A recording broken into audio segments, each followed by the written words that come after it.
Alright y'all, in today's video I'm going to show y'all how to process chickens without any fancy equipment. The only thing you're going to need is a pot of hot water and a good sharp knife.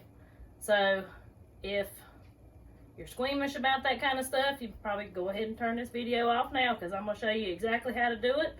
There's a couple parts that YouTube makes me leave out, so you'll just have to fill that in with your imagination. But let's get started. Alright, so like I said, if you don't want to see where real chicken comes from and the way Grandma used to do it, go ahead and cut this off, okay? But first thing we want to do, we're going to have water that's around 140 to 150 degrees in a pretty deep pot. And we're going to take our chicken, which I've already coiled. We're going to dip it down in that water. Careful not to burn yourself.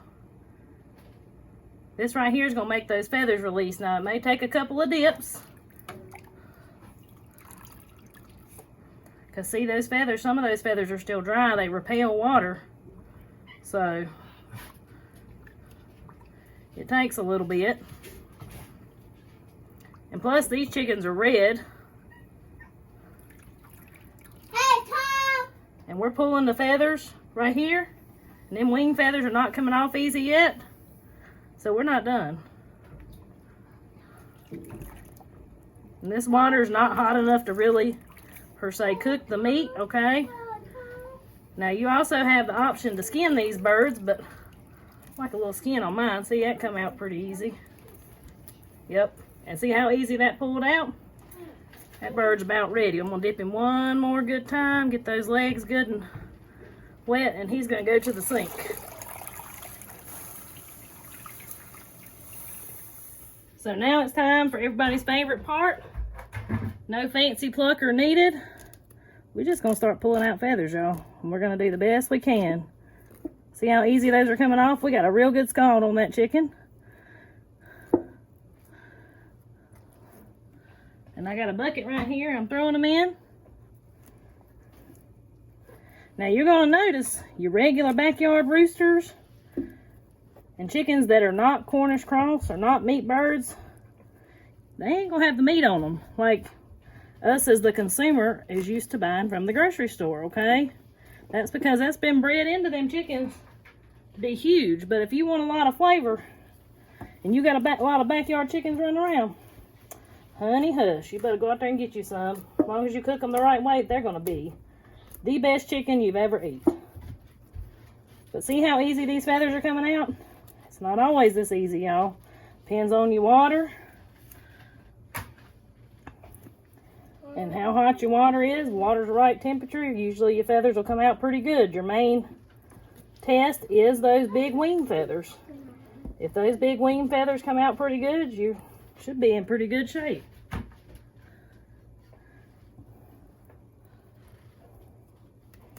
Now these chickens lived an excellent life and didn't even know what hit them, okay? I always like to make that known. Animals on this farm right here, they live an awesome life and they have one bad day. One bad minute, actually. So, instead of living its life confined and running through a giant slaughterhouse, a giant factory, with chickens flying everywhere, probably chicken poop flying everywhere. These right here was out on grass, living a good life, and now we're going to live a good life because we're going to eat some delicious chicken. It's alright, I'm going to clean it off.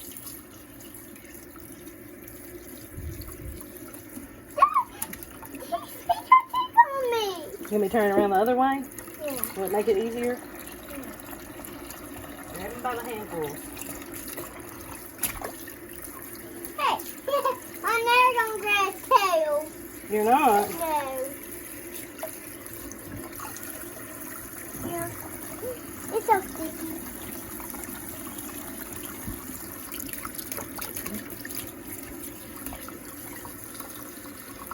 Here.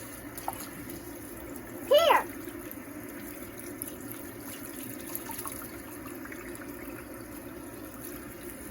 Here. That's sticky.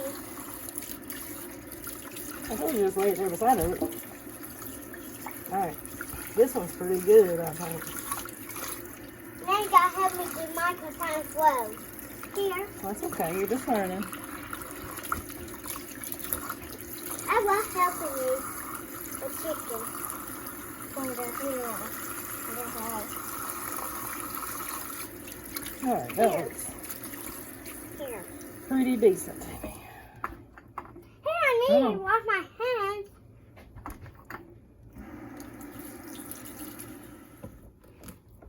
How many years don't do this? Yep. My hand! I see. It's got hair on it. Now this one didn't get as good a scald as that other one over there, but they're still coming out pretty decent.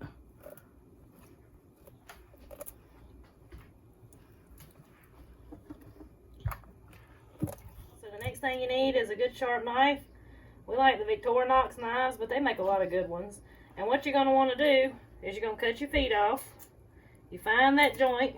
You shouldn't be cutting through bone. At any part of this process, you should not cut through bone at all. Now you can keep those for your chicken stock, peel them and everything. I'm not today. Dogs also love them. But today, they're just going in my bucket.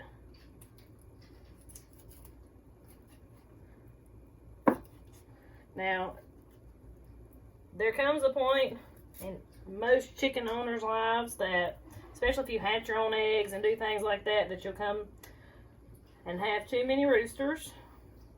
This is a great way to utilize your roosters. And after you do it a few times, you'll get a little faster. Alright, so I've got my feet cut off. Now this right here, you'll see that's really bulged. That is the crop. That's where they hold their food when they eat. So with the Cornish cross, you can withhold feed for 24 hours. They won't be bulged up like this. It's kind of hard to see, but it's not huge. These chickens here were out on pasture and, you know, can't exactly withhold feed from them because they're foraging. So backyard roosters, and, you know, they're a little different than the Cornish cross. So what you're going to do, though, is you're just going to pinch. See if I can get this where y'all can see it. Just get you skin only. Pinch the skin. Make sure you're not pinching that big balloon underneath. Make you a tiny little cut.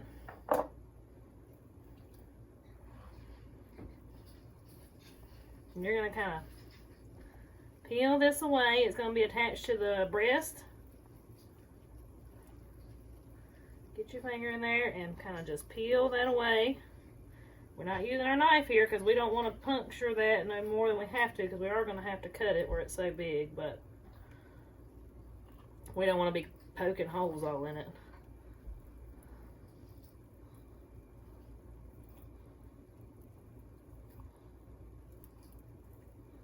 So I'm just trying to get all this kind of let go here.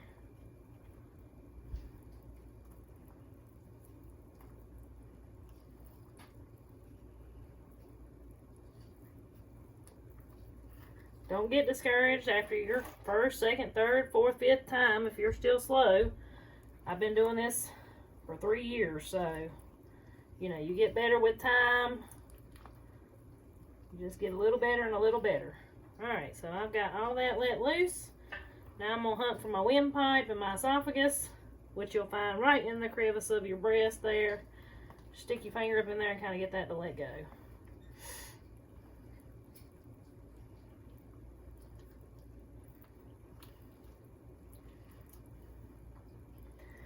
Now if this crop was not full, then we could just pull it straight through the body cavity here in a minute, but where it's full, I am going to have to cut it and get it off.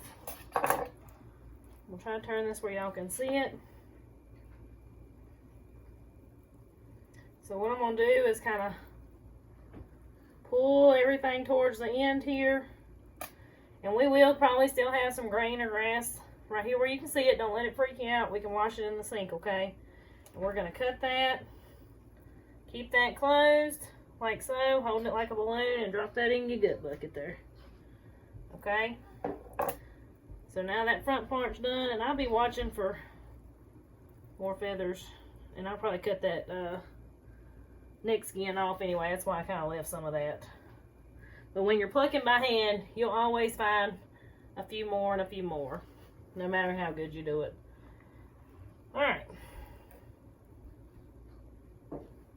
So now you're going to turn it to the back side. And I'm still picking pin feathers, y'all.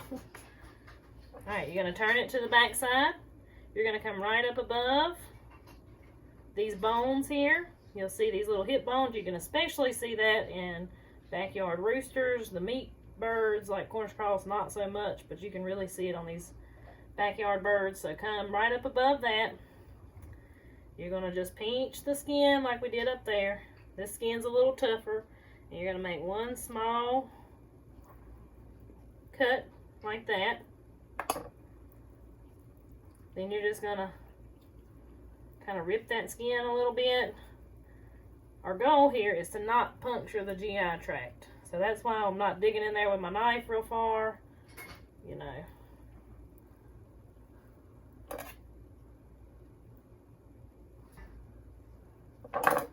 But that's our goal. We're going to try our best not to puncture the GI tract.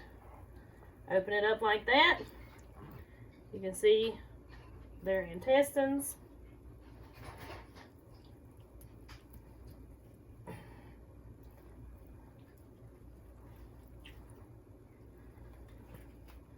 And I mean, something, you know, everybody wants a sustainable lifestyle. You can always hatch out eggs and eat the roosters. It's always a possibility. You just have to get past the initial fact of doing it. So now you're just going to run your hand up in very gently and kind of slowly pull. And you'll feel a very thin film up inside. You're just kind of releasing everything from the body cavity, okay? And like I said, if something does happen, we're right here at the sink. We'll wash very good in the sink.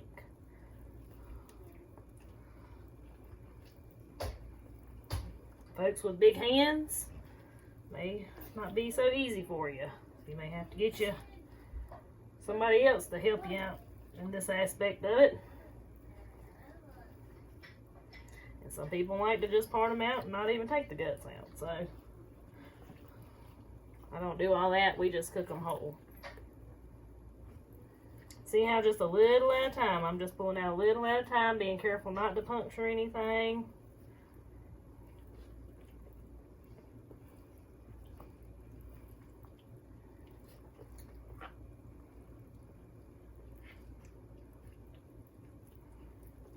See the liver's coming out there.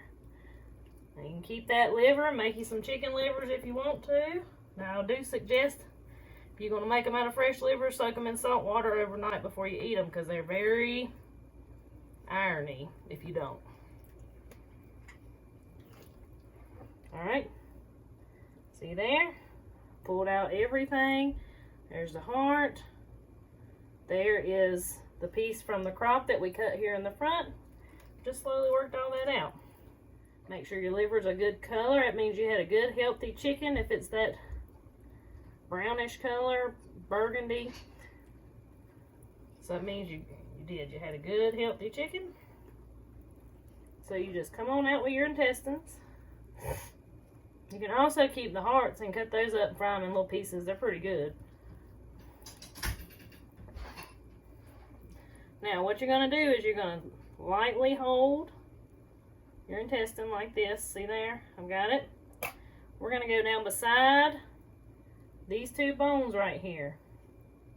We're going to cut just like that, and I'm going to come around and I'm going to get the tail and all that's about to come off.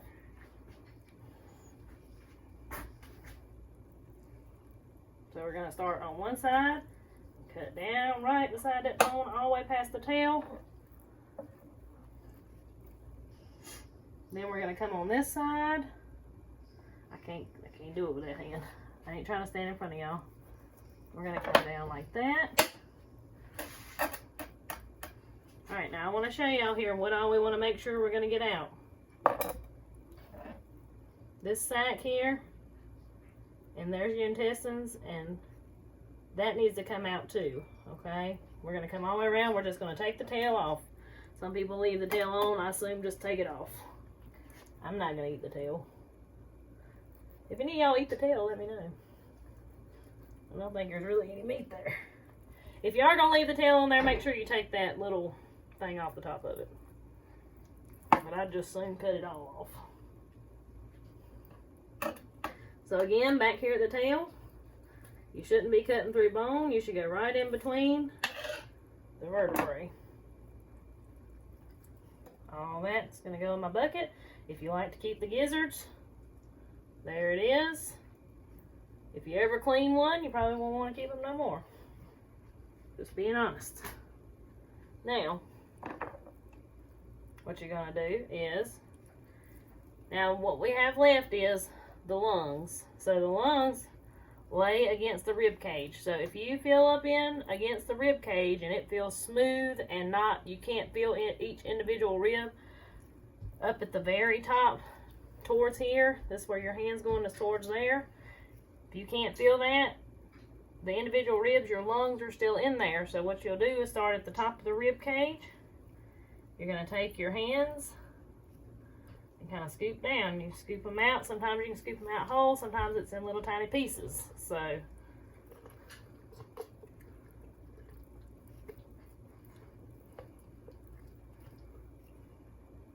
see there? There's a lung. It's got the esophagus attached.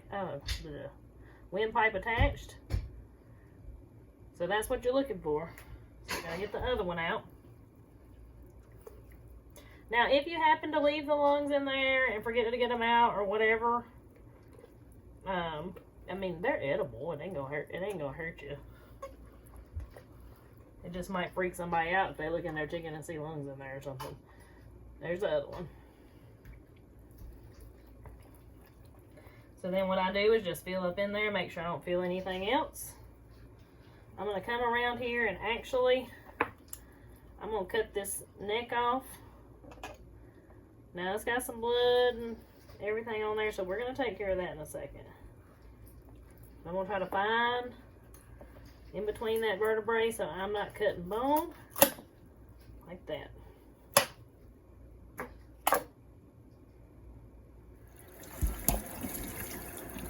We're going to give him a real good rinse.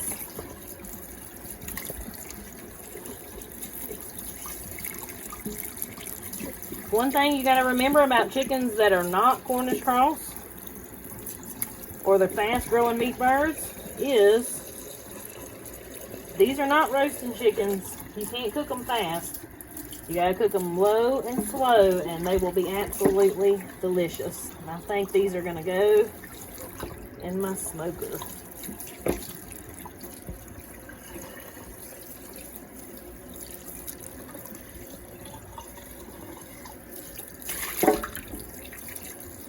So another thing to remember about fresh chicken, it has to have resting time. So that rigor mortis will kick in like it already has. That's why it's so stiff. It's just a natural part of it.